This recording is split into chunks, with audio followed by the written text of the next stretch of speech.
Too tough to die. It's a slogan the city of Bloomfield used during its most trying time. And that just kind of became a theme around here. And we just got through it, you know.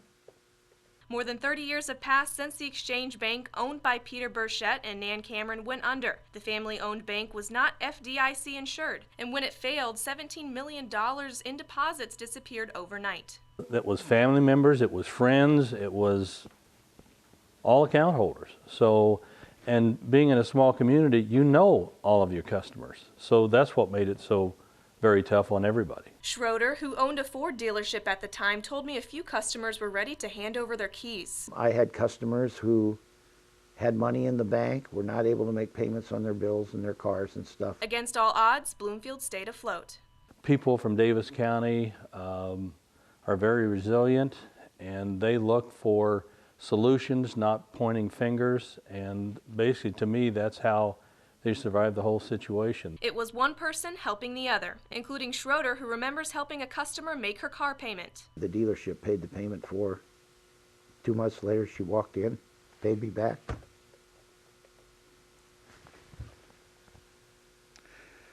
That's why I love this place.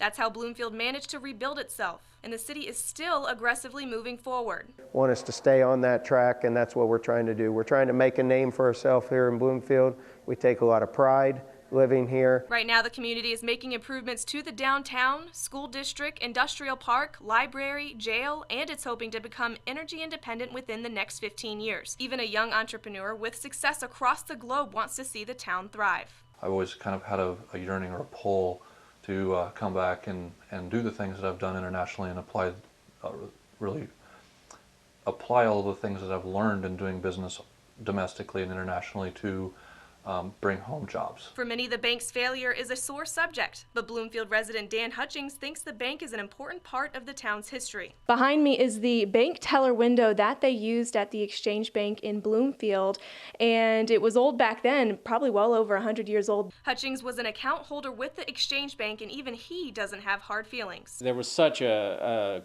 contact between my family and the Burchett family, and I just felt a responsibility and an obligation to try to maintain and preserve a little bit of history and to show the good that the Burchett family did for the community and through the Exchange Bank.